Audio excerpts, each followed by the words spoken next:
Good morning students and friends. हम 11th standard के लिए डीके गोयल सर की बुक से अकाउंटेंसी पढ़ रहे हैं और सीए फाउंडेशन की बुक से सीए फाउंडेशन की प्रिपरेशन कर रहे हैं। साथ साथ हमने चैप्टर स्टार्ट किया था accounting principles, right.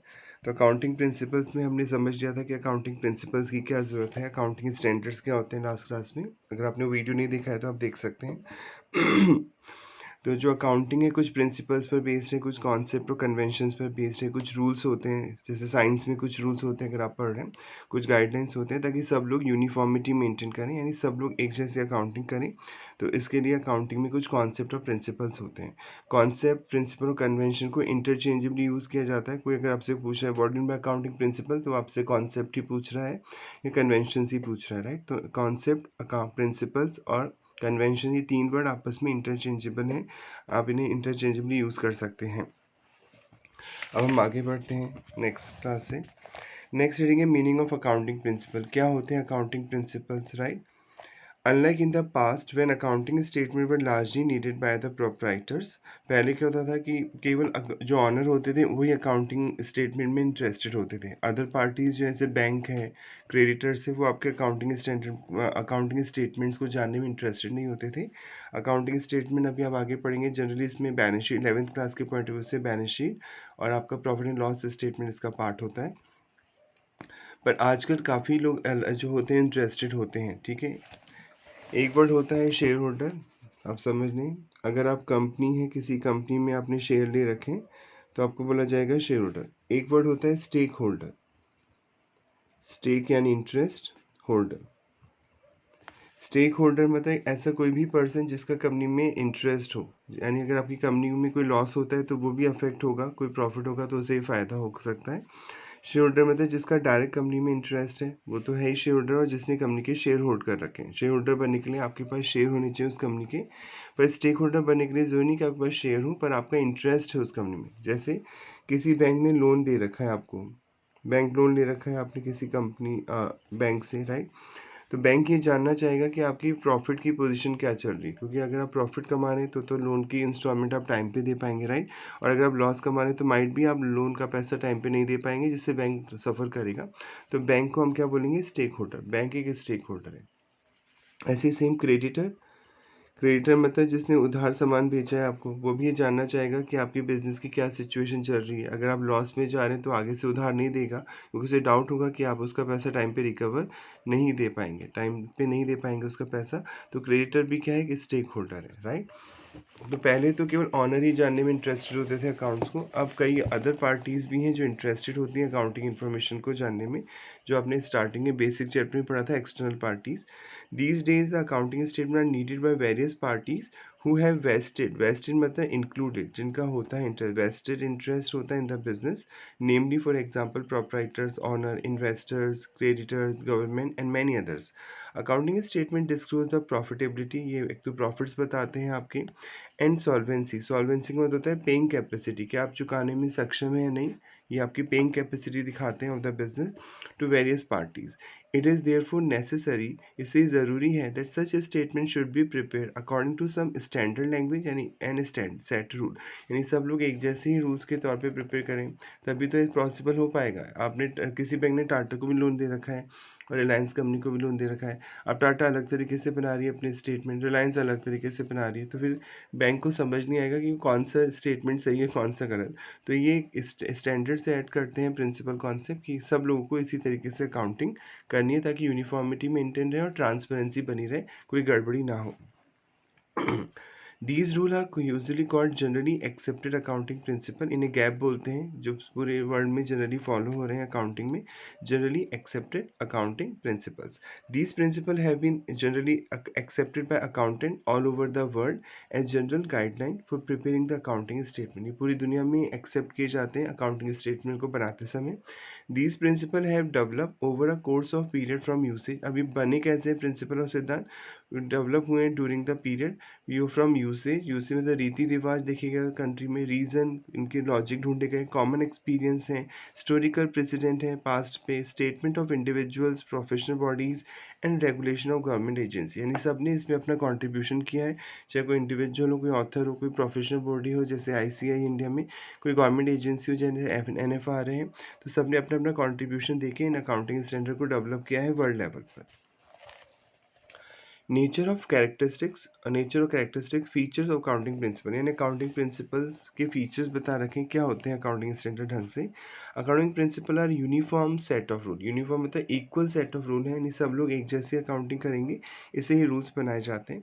Accounting principle are uniform set of rules होते हैं, गाइडलाइंस होते हैं, डेवलप्ड होते हैं टू इंश्योर मतलब होता है अपने आप को सेटिस्फाई करना कि यूनिफॉर्मिटी मेंटेन है, यानी सब लोग एक जैसी अकाउंटिंग करें, एंड ईजी होनी चाहिए understanding of the accounting information को समझने में। तो पहली कैरेक्टरिस्टिक्स हो गई अकाउंटिंग प्रिंसिपल्स की कि वो एक uniform set of rules create करते हैं। Second, accounting principle are manmade, obviously manmade है, ये कहीं ऐसा तो नहीं कि अपने आप बन गए हैं, मैनमेड है, लोगों ने इन्हें डेवलप किया है। Accounting principle are manmade and are derive मतलब रिसीव होते हैं फ्रॉम एक्सपीरियंस एंड रीजन, इन्हें एक्सपीरियंस से बनाया जाता है, यानी गलतियाँ होती हैं फिर उन्हें सुधारा जाता है कि ये गलत तरीका है, इसको इस तरीके से किया जाना चाहिए, और उसके पीछे लॉजिक्स होते हैं। They are not laboratory tested, ये कोई लेबोरेटरी टेस्टेड नहीं है साइंस की तरह, and hence they lack universal applicability, sometime ये हर जगह अप्लाई नहीं होते हैं, like the principle of physics, chemistry and other natural science. जैसे प्रिंसिपल ऑफ फिजिक्स का कोई प्रिंसिपल है या केमिस्ट्री का कोई प्रिंसिपल है तो वो पूरी दुनिया में एक जैसे ही होगा। जैसे वाटर 100 डिग्री टेम्परेचर पे बॉयल होता है, तो चाहे यूनाइटेड स्टेट अमेरिका हो, चाहे इंडिया हो, चाहे ब्रिटेन हो, सब जगह वो 100 डिग्री टेम्परेचर पे बॉयल होगा। तो ये तो साइंस का प्रिंसिपल है जो यूनिवर्सल हो गया। पर कुछ अकाउंटिंग प्रिंसिपल किसी कंट्री में अप्लाई हो सकते हैं और किसी में अप्लाई नहीं हो सकते, क्योंकि मैनमेड होते हैं और हर कंट्री में रीति रिवाज अलग होते हैं, लॉज रेगुलेशन अलग होते हैं, तो वो कुछ कंट्री में डिफर भी हो सकते हैं। पर 99% अकाउंटिंग प्रिंसिपल सेम होते हैं ऑल ओवर द वर्ल्ड। हाँ, उसमें थोड़े बहुत चेंजेस हो सकते हैं अकॉर्डिंग टू उस कंट्री के बिजनेस एनवायरनमेंट के अकॉर्डिंग।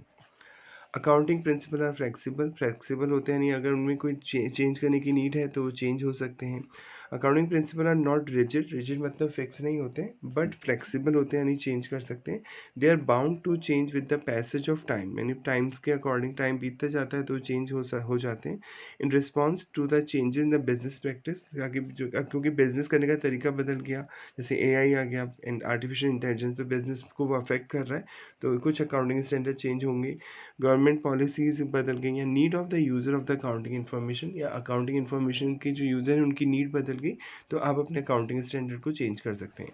तो अकाउंटिंग स्टैंडर्ड जो होते हैं, अकाउंटिंग प्रिंसिपल्स जो होते हैं, वो एक सेट ऑफ रूल होते हैं ताकि यूनिफॉर्मिटी मेंटेन रहे। अकाउंटिंग स्टैंडर्ड मैनमेड होते हैं और ये फ्लेक्सिबल होते हैं। Fourth, accounting principle are generally accepted है, गैप भी बोलते हैं, जनरली एक्सेप्टेड अकाउंटिंग प्रिंसिपल, ये पूरी दुनिया में एक जैसे होते हैं generally. Accounting principle are basis and guideline, ये दिशा निर्देश हैं for accounting and are generally accepted, ये हर जगह एक्सेप्ट किया जाता है। The general acceptance of an accounting principle depend upon how well it is satisfy the following 3 criteria. अगर कोई अकाउंटिंग प्रिंसिपल इन 3 क्राइटेरिया को सेटिस्फाई करता है तो पूरी दुनिया में एक्सेप्ट हो जाता है ईजिली। फर्स्ट, रेलेवेंस, एक तो रेलेवेंस होना चाहिए, नहीं जो इन्फॉर्मेशन में देना चाह रहा हूँ उसके अकॉर्डिंग होना चाहिए। A principle is relevant if it result in information that is useful to the user of the accounting information. कोई प्रिंसिपल तभी रेलेवेंट कहा जाएगा कि जो यूजर है, जैसे बैंक आपके एनालिसिस कर रहा है, तो वो अकाउंटिंग प्रिंसिपल को चेक करके उस स्टेटमेंट को एनालाइज कर सकता है। तो जो इन्फॉर्मेशन यूजर के अकॉर्डिंग सही है, अगर वो प्रोवाइड कर पा रहा है अकाउंटिंग प्रिंसिपल, तो कहा जाता है अकाउंटिंग प्रिंसिपल रेलेवेंस है। ऑब्जेक्टिविटी, राइट, ऑब्जेक्टिविटी मतलब जो इन्फॉर्मेशन आप ढूंढ रहे हैं, ठीक है, वो सही होनी चाहिए और वो वेरीफिएबल होनी चाहिए। ऑब्जेक्टिविटी मतलब जैसे मान लो आपने रेंट पे किया है, तो आपके पास बिल होगा, कोई सबूत होगा, रेंट की स्लिप होगी, कोई बैंक स्टेटमेंट होगा, तो वो वेरीफिएबल होना चाहिए वो चीज़, कि वो चीज़ चेक की जा सके। A principle is objective if it is free from personal bias, एक तो पर्सनल बायस नहीं होनी चाहिए, यानी रिलायंस ऐसा करे तो टाटा भी ऐसा करेगी नहीं, आप अपना माइंड यूज़ करेगा अकाउंटेंट किसी भी बिजनेस ट्रांजेक्शन को रिकॉर्ड करते समय। और judgement of those who furnish the information. Objectivity also implies, objective मतलब ये भी होता है कि वेरीफिएबल होगा, चेक किया जाएगा, which means that there is some way of finding out, कि कोई ना कोई तरीका होगा ढूंढने का, द ट्रूथफुलनेस और correctness of the information reported, कि जो इन्फॉर्मेशन दी जा रही है वो सही है या गलत है। तो इन्फॉर्मेशन अकाउंटिंग प्रिंसिपल ऑब्जेक्टिविटी पे बेस्ड होते हैं। फिजिबिलिटी मतलब वो इजीली अप्लाई हो सकते हैं विदाउट एनी बहुत ज़्यादा कोई हार्डशिप नहीं होनी चाहिए उन्हें अप्लाई करने में। A principle is feasible if it can be applied, अगर वो यूज़ हो सकता है विदाउट अनड्यू कॉम्प्लेक्स, अनड्यू मतलब बहुत ज़्यादा टॉर्चर, अनड्यू कॉम्प्लेक्सिटी और कॉस्ट, कोई खर्चे के बिना। तो अकाउंटिंग प्रिंसिपल में ये 3 चीज़ें होनी चाहिए, तभी वो ग्लोबली एक्सेप्टेड होगा। एक तो रेलेवेंस होना चाहिए, जो यूज़र जो इन्फॉर्मेशन चाह रहा है वैसी वैसी वो इन्फॉर्मेशन दे। ऑब्जेक्टिविटी होनी चाहिए, नहीं कोई पर्सनल बायस नहीं होना चाहिए कि वहाँ ऐसा हो रहा है तो हम भी ऐसे करेंगे। वो आपका माइंड यूज़ करेंगे आप, और उसे वेरीफिएबल किया जा सके यानी उसको चेक किया जा सके। फिजिबल होना चाहिए यानी वो सूटेबल होना चाहिए विदाउट एनी कॉम्प्लेक्सिटी, बहुत ज़्यादा टफ नहीं होना चाहिए यूज़ करने में। तो जो अकाउंटिंग प्रिंसिपल्स होते हैं इनकी कैरेक्टरिस्टिक्स होती है, एक तो यूनिफॉर्म सेट ऑफ रूल होते हैं जो हर जगह यूनिफॉर्म होते हैं, इक्वली अप्लाई होते हैं। एक ये मैन मेड होते हैं, फ्लेक्सिबल होते हैं यानी वो चेंज हो जाते हैं अकॉर्डिंग टू लॉ और अकॉर्डिंग टू कस्टम, और ये पूरी दुनिया में जनरली एक्सेप्टेड होते हैं। अगर ये 3 चीज़ें सेटिस्फाई करते हैं तो रेलेवेंस होनी चाहिए, एक वो ऑब्जेक्टिविटी होनी चाहिए उनमें, और एक फिजिबिलिटी होनी चाहिए। Next, need of accounting principle, क्यों ज़रूरत है अकाउंटिंग प्रिंसिपल की? ईजी है कंपैरिजन करने के लिए, और सब लोग एक जैसे अकाउंटिंग फॉलो करें ताकि कंपैरिजन करना ईजी हो जाए, तब तो इन्हें यूनिफॉर्मिटी के लिए डेवलप किया जाता है। In order to make the accounting information meaningful, accounting information को मीनिंगफुल बनाने के लिए to its internal and external user. Internal user आप पढ़ चुके हैं, 2 ही होते हैं, एक तो मैनेजमेंट और एक ऑनर। ऑनर और मैनेजमेंट इंटरनल यूज़र हैं। इनके अलावा जो लोग बच गए वो एक्सटर्नल यूज़र होते हैं, जैसे bank, lender, creditors, government, like that. It is significant, ये ज़रूरी है दैट सच इन्फॉर्मेशन रिलायबल, कि वो विश्वसनीय होनी चाहिए, रिलायबल होनी चाहिए, एंड कंपेरेबल होनी चाहिए, यानी कंपैरिजन हो सके एक कंपनी का दूसरी कंपनी से, और ऐसा तभी होगा जब दोनों कंपनी एक जैसे अकाउंटिंग रूल्स को फॉलो करेंगी। The comparability of information is required to see how a firm has perform. Comparison इसलिए किया जाता है कि कोई फर्म मतलब कोई भी ऑर्गेनाइजेशन, फर्म का मतलब कोई पार्टनरशिप फर्म नहीं होता अकाउंट में, अगर केवल फर्म लिखा है इट मीन्स वो ऑर्गेनाइजेशन की बात कर रहा है। कोई भी ऑर्गेनाइजेशन चाहे वो सोल प्रोप्राइटर हो सकती है, कोई अकेले बिजनेस कर रहा है तो उसे सोल प्रोप्राइटर बोलते हैं। कोई कंपनी है तो कंपनी बोलेंगे, राइट। यानी कोई भी organisation has perform as compare to other firm, and how it has perform as compare to the previous year. और कंपैरिजन इसलिए भी हो सके कि लास्ट ईयर के डेटा के बेस पे आप करंट ईयर के डेटा को कंपैरिजन कर सकें। दिस बिकम पॉसिबल, ऐसा तभी हो पाएगा only if the information provided by financial statement is based on some set of rule, कि कुछ रूल्स आपने बनाए हों, उन्हें हम पॉलिसीज बोलते हैं, प्रिंसिपल बोलते हैं और कन्वेंशंस बोलते हैं। These rules usually called gap, इन्हें गैप बोला जाता है। Generally accepted accounting principal bring uniformity, इनकी वजह से यूनिफॉर्मिटी आती है, इक्वलिटी आती है, सब लोग एक जैसे अकाउंटिंग करते हैं, एंड कंसिस्टेंस होते हैं, रेलेवेंट होते हैं to the process of accounting से, एंड इन्हांस मतलब बढ़ाते हैं इट्स यूटिलिटी, इनका use to different user of accounting information. तो जो अकाउंटिंग प्रिंसिपल होते हैं वो इसलिए डेवलप किए जाते हैं ताकि उनकी यूनिफॉर्मिटी बनी रहे और वो अकाउंटिंग इन्फॉर्मेशन जो सही है वो अपने यूज़र्स को दे पाएँ। इन्हें गैप भी बोलते हैं, generally accepted accounting principle. Kind of accounting principles क्या होते हैं? Accounting principle are describe by various terms such as, इन्हें आप अजम्पशंस भी बोल सकते हैं, इन्हें आप कन्वेंशंस भी बोल सकते हैं, इन्हें कॉन्सेप्ट भी बोल सकते हैं, डॉक्ट्राइन यानी प्रिंसिपल्स भी बोल सकते हैं, पॉस्टुलेट एटसेट्रा, यानी ये इंटरचेंजेबली वर्ड है। कई जगह लिखा आएगा कॉन्सेप्ट, तो आप कंफ्यूज नहीं होंगे, वो प्रिंसिपल की ही बात कर रहा है, वो कन्वेंशंस की बात कर रहा है, तो ये वर्ड आपस में इंटरचेंजेबली यूज हो सकते हैं। These principle can be classified mainly into 2 category, एक होता है अकाउंटिंग कॉन्सेप्ट और अजम्पशंस, और एक होता है अकाउंटिंग कन्वेंशंस। सबसे पहले बात करते हैं अकाउंटिंग कॉन्सेप्ट का अजम्पशन। जनरली अकाउंटिंग कॉन्सेप्ट और कन्वेंशन का मतलब होता है जो यूनिवर्सली एक्सेप्टेड है, जो किसी प्रिंसिपल्स पर बेस्ड है, और ये कंट्री टू कंट्री चेंज नहीं होंगे, ये हर कंट्री में इक्वली अप्लाई होंगे, तो उन्हें हम कॉन्सेप्ट बोलते हैं जनरली। पर ऐसा नहीं है कि कन्वेंशन को कॉन्सेप्ट नहीं बोल सकते, कन्वेंशन को भी कॉन्सेप्ट बोल सकते हैं, पर बुक्स में थियोटिकली बोला जाता है कि कॉन्सेप्ट वो होते हैं जो पूरी दुनिया में अप्लाई होते हैं यूनिवर्सली, और ये किसी न किसी लॉजिक पे बेस्ड होते हैं। In order to make the accounting language convey the same meaning to all people, accounting same meaning दे सभी users को, and to make it more meaningful और बहुत ढंग से बताए accounting information, most of the accountant have agreed on a number of concept, कुछ सारी दुनिया के accounting कुछ concept को follow करते हैं, which are usually followed for preparing the financial statements. These concept provide a foundation, एक तरह से foundation होते हैं, basic रीढ़ की हड्डी है ये for accounting process के लिए. No enterprises can prepare its financial statement without considering these basic concept or assumptions. यानी कोई भी अकाउंटिंग ऑर्गेनाइजेशन है, कोई भी कंपनी है, कोई भी फर्म है जो अकाउंटिंग कर रही है, वो इन प्रिंसिपल्स को ध्यान में रखेगी। अगर इनको ध्यान में नहीं रखेगी तो अपने फाइनेंशियल स्टेटमेंट को प्रिपेयर नहीं कर सकती है। These concept guide how transaction should be recorded and reported, कैसे उसे रिकॉर्ड करेंगे और कैसे अपने यूजर्स को रिपोर्ट करेंगे। Following may be treated as basic concept assumption, इन 3 अकाउंटिंग स्टैंडर्ड्स को जो आप पढ़ने जा रहे हैं कॉन्सेप्ट्स को, इन्हें बोलते हैं बेसिक अकाउंटिंग अजम्पशन और कॉन्सेप्ट। अब इन्हें बेसिक अकाउंटिंग अजम्पशन कॉन्सेप्ट क्यों बोलते हैं? क्योंकि एज्यूम किया जाता है कि एटलीस्ट ये 3 कॉन्सेप्ट तो हर ऑर्गेनाइजेशन ने फॉलो किए होंगे अपने अकाउंटिंग रिकॉर्ड्स को मेंटेन करते समय, इसलिए इन्हें बेसिक अकाउंटिंग कॉन्सेप्ट बोला जाता है। As per Accounting Standard 1 AS1 issued by the Institute of Chartered Accountant of India, there are 3 fundamental और basic accounting concept और assumption है। फर्स्ट हो गया गोइंग कंसर्न कॉन्सेप्ट, एक हो गया कंसिस्टेंसी कॉन्सेप्ट और एक हो गया एक्चुअल कॉन्सेप्ट। इन्हें हम समझेंगे धीरे धीरे।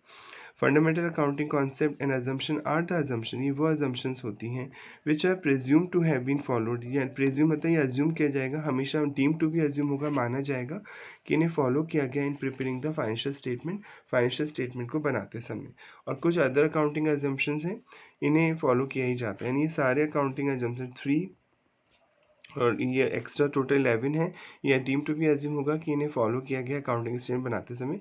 इन तीनों को तो माना ही जाएगा और इनको भी फॉलो किया जाता है, इन 3 को तो करना ही पड़ेगा। ये बेसिक अकाउंटिंग अजम्पशन है अपने अकाउंटिंग स्टैंडर्ड्स को प्रिपेयर करते समय। तो सबसे पहले हम बेसिक अकाउंटिंग अजम्पशन में फर्स्ट पॉइंट देते हैं going concern concept. Going concern concept क्या बोलता है? इस कॉन्सेप्ट ये बोलता है कि आपकी जो बिजनेस की लाइफ है, जब भी कोई बंदा बिजनेस स्टार्ट करता है तो ये अज्यूम थोड़ी करता है कि कल ही बिजनेस बंद कर देगा, राइट। वो ये अज्यूम करता है कि बिजनेस फॉर एवर चलेगा। जैसे टाटा कंपनी है, टाटा कंपनी के जो फाउंडर हैं वो चले गए, ठीक है, रतन टाटा के फादर चले गए, रतन टाटा खुद चले गए, पर कंपनी बंद थोड़ी हुई। तो ये कॉन्सेप्ट ये बोलता है कि बिजनेस फॉर एवर रन करेगा, यही मानते हुए आप अकाउंटिंग करेंगे कि बिजनेस कल बंद करेंगे, ऐसा नहीं करेंगे। यही मानते हुए आप अपनी अकाउंटिंग को करेंगे कि बिजनेस फॉर एवर आपका चलेगा। अब क्वेश्चन उठता है ये अकाउंटिंग कॉन्सेप्ट क्यों बनाया गया है, ठीक है। अगर आप ये मानते हैं कि कल ही आप अपना बिजनेस को क्लोज कर देंगे, तो जब आप अपनी बैलेंस शीट बनाएंगे, बैलेंस शीट मतलब जिसमें आप अपनी एसेट और लाइबिलिटी लिखते हैं, आपके left hand side liability, right hand side asset होती है, राइट। तो अगर आप ये मान रहे हैं कि कल ही बिजनेस बंद कर देंगे, तो असेट कॉस्ट पे नहीं लिखेंगे, फिर तो आप मार्केट प्राइस को कंसिडर करेंगे, उनकी वैल्यू क्या बेच देंगे, और फिर आप सारी असेट को बेच देंगे और अपने बिजनेस को क्लोज कर देंगे। तो ये कॉन्सेप्ट ये बोलता है, अगर ये कॉन्सेप्ट आप फॉलो कर रहे हैं तो बैलेंस शीट में चीज़ें सारी कॉस्ट पे रिकॉर्ड होंगी, जिस वैल्यू पे आपने खरीदी असेट उसी वैल्यू पे लिखेंगे, मार्केट वैल्यू को कंसिडर नहीं किया जाएगा। मार्केट वैल्यू तब देखी जाएगी असेट की जब आप उन्हें बेचने जा रहे हैं। देखिए going concern concept, as per this concept it is assume, ये माना जाएगा that the business will continue to exist for a long period in the future, कि फ्यूचर में आप लंबे समय तक काम करेंगे। The transaction are recorded in the books of the business on the assumption, इसी अजम्पशन पे रिकॉर्ड होंगे transaction, that it is a continuing enterprises, की एंटरप्राइजेस ऑर्गेनाइजेशन चलती रहेगी। It is on this concept that we record fix asset at original cost, इसलिए हम asset को cost पे रिकॉर्ड करते हैं, कौन मतलब जिस पे आपने उन्हें खरीदा है उसी प्राइस पे आप रिकॉर्ड करेंगे। एंड डेप्रिसिएशन चार्ज होगा on these asset without reference to their market value, market value को कंसिडर नहीं किया जाएगा। डेप्रिसिएशन का एक चैप्टर आगे भी आएगा, पर आप पढ़ चुके हैं कि जो फिक्स एसेट होती हैं उनकी वैल्यू धीरे धीरे डाउन होती है। जैसे बिल्डिंग आपने खरीदी तो उसकी वैल्यू कम होगी क्योंकि टूट फूट होगी बिल्डिंग में, राइट। इंफ्रास्ट्रक्चर खराब होता है जब आप यूज़ करते हैं, तो फिर उस जो एसेट की वैल्यू डाउन होती है, फिक्स एसेट की वैल्यू ड्यू टू यूज़ और due to wear and tear, टूट फूट की वजह से, उसको हम डेप्रिसिएशन बोलते हैं, और वो हर साल लगाते हैं गोइंग कंसर्न कॉन्सेप्ट के according. For example, if a machinery is purchased which would last say for next 10 years, यानी मशीन की लाइफ 10 साल तक चलेगी, the cost of this machinery will be spread over, तो जैसे 10 लाख की मशीन है 10 साल चलेगी, तो हर साल 1-1 लाख रुपए आप डेप्रिसिएशन लगाएंगे इस कॉन्सेप्ट के according. Will be spread over, उसे बांटा जाएगा कॉस्ट को over the next 10 year for calculating the net profit और loss of each year. Because of the concept of going concern, the full cost of machine would not be treated as an expense, आप सारे खर्चे को, जो machine खरीदी है 10 लाख की, वो एक साथ उसे खर्चा नहीं मानेंगे, क्योंकि गोइंग कंसर्न कॉन्सेप्ट फॉलो हो रहा है। अब हर साल 1-1 लाख रुपए से मशीन की वैल्यू कम करते जाएंगे क्योंकि डेप्रिसिएशन आप चार्ज कर रहे हैं as an expense in the year of its purchase itself. The market value of fixed asset is irrelevant, market value irrelevant है, देखी नहीं जाएगी, and is not record in the balance sheet as these asset are not going to be sold in the near future, क्योंकि आप asset बेचने नहीं जा रहे हैं। मार्केट वैल्यू ओनली कंसिडर होगी when you are going to sell, जब आप असेट बेचने जा रहे हैं। It is also because of the going concern concept that outside parties enter into long term contract with the enterprise. एक ये भी है इस कॉन्सेप्ट का लॉजिक कि जब कोई पार्टी आपको कॉन्ट्रैक्ट दे रही है, 10 साल का आप कॉन्ट्रैक्ट ले रहे हैं टाटा कंपनी से, तो टाटा कंपनी तभी देगी ना जब आप कंटिन्यू बिजनेस करेंगे। ऐसा थोड़ी कि वो आप कल ही बिजनेस बंद करेंगे तो कोई कॉन्ट्रैक्ट नहीं देगा आपको। तो लॉन्ग टर्म कॉन्ट्रैक्ट भी इसी पे बेस्ड होते हैं। लोन को एक बैंक दे रहा है आपको लॉन्ग टर्म बेसिस पे, तो वो ये मान रहा है कि आप गोइंग कंसर्न कॉन्सेप्ट को फॉलो करेंगे। Purchase and debentures, share issue कर रही है कोई एंटरप्राइजेस, तो ये माना जाएगा वो लॉन्ग टर्म काम कर रही है। डिवेंचर का मतलब होता है पब्लिक से जब एक लोन लेते हैं तो एक सर्टिफिकेट देते हैं पब्लिक को प्रूफ के तौर पे, जिसे डिवेंचर बोलते हैं। अभी आप 12th क्लास में आएंगे तो और डिटेल में पढ़ेंगे उसका प्रैक्टिकल क्वेश्चन। पर समझने, एक शेयर तो वो होते हैं जो कंपनी ऑनरशिप के लिए देती है, इसे इक्विटी भी बोलते हैं।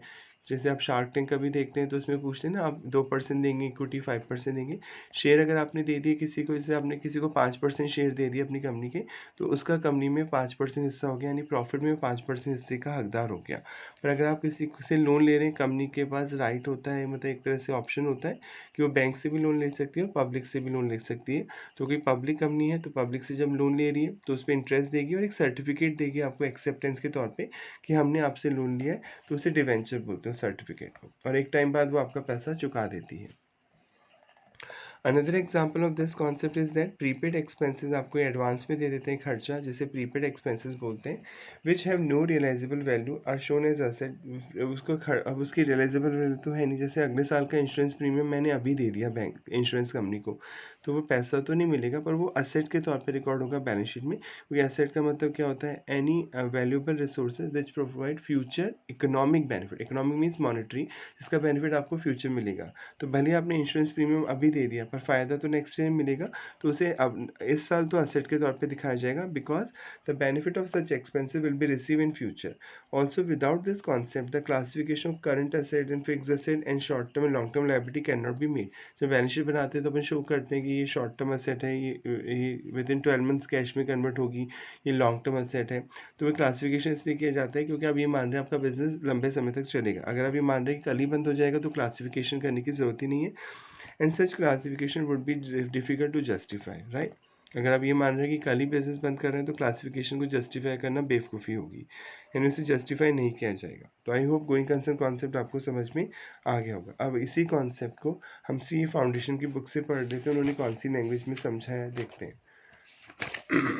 Just a minute.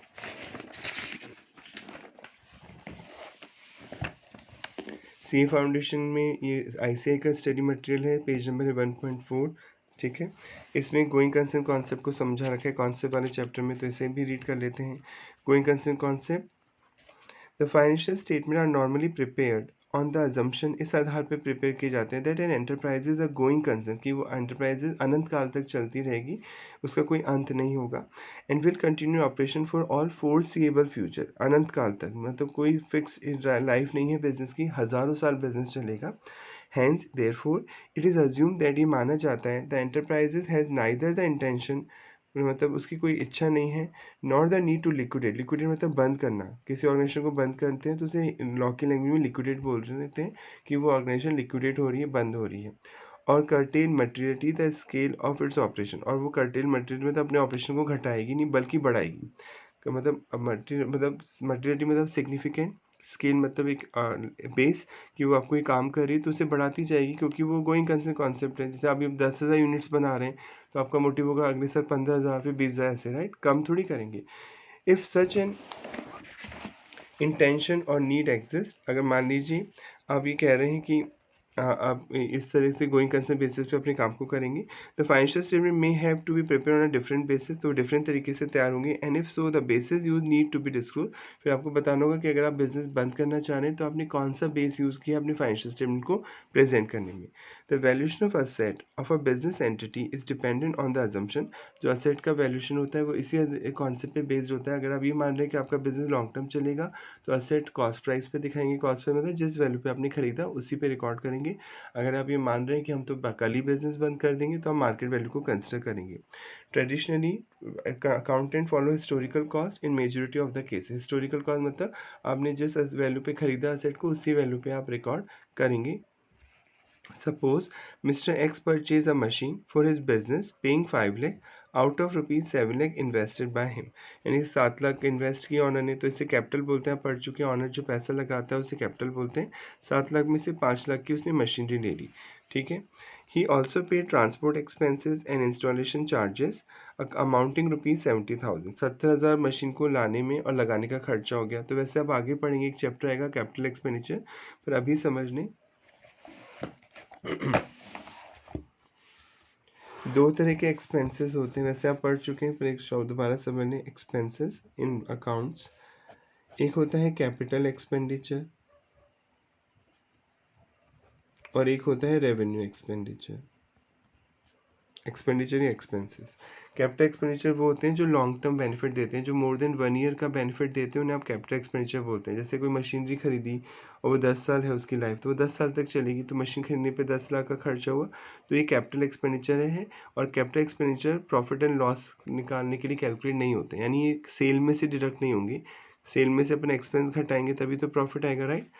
पर जो कैपिटल एक्सपेंडिचर होते हैं ये सेल में से डिडक्ट नहीं होते हैं, हम बैलेंस शीट में रिपोर्ट करते हैं, रिकॉर्ड करते हैं असेट में, राइट. और जो रेवेन्यू एक्सपेंसेस होते हैं इनका बेनिफिट सेम ईयर में मिल जाता है विद इन 12 मंथ. तो ऐसे डे टू डे के जो एक्सपेंस होते हैं, जो डे टू डे से रिलेटेड एक्सपेंस होते हैं और जिनका बेनिफिट विद इन 12 मंथ मिल जाता है, उन्हें आप रेवेन्यू एक्सपेंसेस बोलते हैं. जैसे rent, commission, electricity bill, salary etcetera. तो these expenses are revenue expenses and these expenses will be deducted from the sale price to calculate profit और लॉस. इन्हें हम सेल में से मतलब इनकम, उसमें से डिडक्ट होंगे रेवेन्यू एक्सपेंस और उसके बाद प्रॉफिट और लॉस कैलकुलेट होगा, राइट. तो जब हम कोई एसेट खरीदते हैं, जैसे मान ली कोई मशीन खरीदी आप 10 लाख की, इसे लाने में ट्रांसपोर्ट लगा 5,000 का, सपोज 50,000 का, और आपने इंस्टॉलेशन का कुछ मशीन को इंस्टॉल करवाना पड़ता है. जैसे एसी घर पे आता है तो इंस्टॉल करके जाता है बंदा, तो 50,000 का इंस्टॉलेशन चार्ज हो, टोटल 11 लाख का आपका खर्चा हो गया इस मशीन को खरीदने पे. तो अकाउंटिंग स्टैंडर्ड्स में लिखा हुआ है, अकाउंटिंग स्टैंडर्ड 10 जो असेट पर है, प्रॉपर्टी प्लांट एंड इक्विपमेंट. आप पढ़ चुके हैं अकाउंटिंग स्टैंडर्ड क्यों बनाए जाते हैं, लास्ट वीडियो आप देख सकते हैं. सारी चीज़ें डबल एंट्री सिस्टम में नहीं होती हैं. डबल एंट्री सिस्टम तो एक बेसिक स्ट्रक्चर देता है अकाउंटिंग का कि किस चीज़ को डेबिट करें, किस चीज़ को क्रेडिट करें, राइट. डबल एंट्री सिस्टम कोई फॉर्मेट नहीं देता जो पूरे लोग एक जैसे फॉलो कर रहे हैं, राइट. और डबल एंट्री सिस्टम में बहुत सी चीज़ें नहीं होती हैं, लास्ट वीडियो में समझा है. तो इसलिए सब लोग एक जैसे अकाउंटिंग फॉलो करें, तो इसलिए अकाउंटिंग स्टैंडर्ड डेवलप किए जाते हैं. एक हाईएस्ट अकाउंटिंग बॉडी होती है हर कंट्री में. इंडिया में हाईएस्ट अकाउंटिंग बॉडी ICAI है, the institute of chartered accountant of India. तो वो अकाउंटिंग स्टैंडर्ड बनाती है. ग्लोबल लेवल पे जो अकाउंटिंग स्टैंडर्ड चल रहे हैं, जिन्हें IFRS बोला जाता है, इंटरनेशनल फाइनेंशियल रिपोर्टिंग स्टैंडर्ड, उन्हें ध्यान में रखते हुए इंडिया में अकाउंटिंग स्टैंडर्ड डेवलप करता है सी इंस्टीट्यूट. तो इस अकाउंटिंग स्टैंडर्ड में लिखा हुआ है कि अगर कोई एसेट आप खरीद रहे हैं, कोई फिक्स एसेट खरीद रहे हैं जो लॉन्ग टर्म बेनिफिट दे रही है आपको मोर देन 1 ईयर, तो पुट टू यूज़, काम में लेने से पहले, पुट टू यूज़, अगर किसी भी एसेट को आप खरीद रहे हैं और काम में लेने से पहले अगर कोई एक्स्ट्रा खर्चा भी होता है उस पर, तो वो उसकी कॉस्ट में ही जोड़ेंगे, क्योंकि उसे वो कैपिटल एक्सपेंडिचर मानते हैं, क्योंकि उसके उससे लॉन्ग टर्म बेनिफिट मिलेगा. तो जो ट्रांसपोर्ट लगा और जो ये अपने इंस्टॉलेशन चार्जेस दिए, तो काम में लेने से पहले ही दिए, राइट, मशीन को, तो ये कैपिटल एक्सपेंडिचर होंगे. और कैपिटल एक्सपेंसेस रेवेन्यू नहीं होते, वो सेल में से डिडक्ट नहीं होते प्रॉफिट लॉस की कैलकुलेशन में, वो असेट की वैल्यू का पार्ट हो जाते हैं. तो आप इसे ऐसे याद कर सकते हैं, कोई भी असेट आप खरीद रहे हैं, पुट टू यूज़, काम में लेने से पहले अगर आप उस पर कोई एक्सपेंस करते हैं तो वो उस असेट की वैल्यू का पार्ट होगा, राइट. एक और एग्जांपल समझ रहे हैं. आप लैंड खरीद रहे हैं अपने बिजनेस के लिए, लैंड की वैल्यू है 50 करोड़, सपोज 50 करोड़ की लैंड है, राइट. अब आपने इसकी रजिस्ट्री कराई. रजिस्ट्री समझते हैं, जब लैंड खरीदते हैं तो एक ऑनर से दूसरे ऑनर के नाम प्रॉपर्टी ट्रांसफ़र होती है, तो गवर्नमेंट डिपार्टमेंट को आपको स्टैम्प ड्यूटी या रजिस्ट्री चार्जेस देने होते हैं. तो 2 करोड़ की रजिस्ट्री चार्जेस दी, राइट. आपने किसी एडवोकेट के थ्रू ये काम करवाया था, किसी मीडिएटर के थ्रू आपने परचेज सेल की थी, राइट, या कोई ब्रोकर था तो आपने उसे 1 करोड़ की ब्रोकरेज दी, राइट. तो ये खर्चा काम में लेने से पहले हुआ, इस लैंड को अभी यूज़ भी नहीं किया, उससे पहले हुआ, तो लैंड की वैल्यू 50 करोड़ नहीं रिकॉर्ड करेंगे, आप अपनी बुक्स में 53 करोड़ मानेंगे. तो आप इसे शॉर्ट में याद रखिए कि कोई भी फिक्स एसेट है, कोई भी एसेट है, आप उसे यूज़ में लेना चाह रहे हैं, तो उससे लेने से पहले जो भी खर्चा होता है पुट टू यूज़, उस पर हम उसको एसेट की वैल्यू में ऐड कर देते हैं, क्योंकि वो कैपिटल एक्सपेंडिचर माने जाते हैं, वो लॉन्ग टर्म बेनिफिट देते हैं और वो एसेट की वैल्यू का पार्ट होते हैं. तो अब हम समझते हैं इस एग्जाम्पल को. तो ऑनर ने 7 लाख रुपए इन्वेस्ट किए हैं बिजनेस में, 5 लाख तो वो मशीन खरीद रहा है और 70,000 उस मशीन को इंस्टॉल करने का चार्ज है, तो मशीन की वैल्यू हो गई 5 लाख प्लस 70, मशीन मानी जाएगी 5,70,000 की। तो 7 लाख में से 570 तो मशीन खरीदने में लग गए, तो कैश बच गया बिजनेस 130। और कैपिटल तो आप समझते हैं, जो ऑनर इन्वेस्ट करता है पैसा उसे कैपिटल बोलते हैं। If he is still willing to continue the business, अगर वो कंटिन्यू करना चाहता है बिजनेस को, his financial position will be as follow. तो बैलेंस शीट ऐसे बनाएगा। फाइनेंशियल पोजीशन मतलब अपनी एसेट और लायबिलिटी को शो करना फाइनेंशियल पोजीशन होता है, और ये बैलेंस शीट बताती है। अगर फाइनेंशियल रिजल्ट कोई पूछ रहा है तो इट मीन्स वो प्रॉफिट है और लॉस पूछ रहा है, तो फाइनेंशियल रिजल्ट तो प्रॉफिट एंड लॉस अकाउंट बनाते हैं उसके लिए, और फाइनेंशियल पोजीशन मतलब एसेट और लायबिलिटी बना दिखाने के लिए हम बैलेंस शीट बनाते हैं। ठीक। Now if you decide to back out and desire to sell the machine, अगर वो कह रहा है कि नहीं मैं तो लंबे समय से बिजनेस नहीं करूँगा, लंबे समय तक मैं तो बेचूंगा मशीन को, it may fetch more than और लेस देन 550। तो फैच मतलब सेल प्राइस, माइट भी फैच मतलब वसूल होना, तो हो सकता है मशीन 570 से ज़्यादा में बिक जाए और कम में बिक जाए, right. So his financial position should be different. तो बैलेंस शीट बनाएगा ही नहीं, जब वो सोच रहा है कि मैं बेच ही दूंगा तो बनाएगा ही नहीं। If going concern concept is taken, increase और decrease in the value of asset in the short run is ignore. अगर आप गोइंग कंसर्न फॉलो करते हैं तो असेट को हमेशा कॉस्ट पे रिकॉर्ड करेंगे। असेट की वैल्यू मार्केट में थोड़ी बढ़ गई या थोड़ी घट गई तो आप उसे रिकॉर्ड नहीं करेंगे। द कॉन्सेप्ट इंडिकेट, ये कॉन्सेप्ट भी बताता है that fix asset are kept, fix asset को रखा जाता है for generating benefit in future, future के बेनिफिट के लिए। उन्हें रीसेल पर्पस के लिए नहीं खरीदते हैं फिक्स एसेट। फिक्स एसेट का मतलब यही होता है, फिक्स एसेट का मतलब होता है एक कोई भी एसेट जो लॉन्ग टर्म पर्पस के लिए खरीदी गई, यानी that is more than 12 month, और जिन्हें रीसेल करने के लिए नहीं खरीदा गया। ये दोनों कैरेक्टरिस्टिक्स जिस एसेट में होती हैं उन्हें आप फिक्स एसेट बोलते हैं। एक तो लॉन्ग टर्म पर्पस के लिए खरीदी गई, that is more than 12 month, और उन्हें बेचने के मोटिव से नहीं खरीदा गया है। Current change in the asset value is not realisable, अगर कोई एसेट की वैल्यू बदल रही है तो अब वो वसूल नहीं होगी ना, बेच थोड़ी रहे हैं, तो वो रियलाइजेबल नहीं है, so it should not be counted, उसे आप काउंट नहीं करेंगे। This can be understood differently, इसे दूसरे तरीके से भी समझा जा सकता है। With some example we may have some across in real life. Recently during pandemic, अभी पैंडमिक आया था, कोविड आया था, many business were shutting down, काफ़ी बिजनेस बंद हो गए ड्यू टू हैवी लॉस हुआ, क्योंकि सेल नहीं हो रही थी, सामान नहीं खरीद रहे थे लोग, शट डाउन हो गया।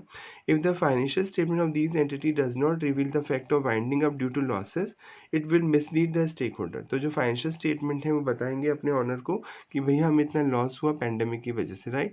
तो ये रिवील करना होगा, लॉस बताना होगा, अगर नहीं बताओगे तो आप मिसलीड कर रहे हो, अपने शेयर से झूठ बोल रहे हो।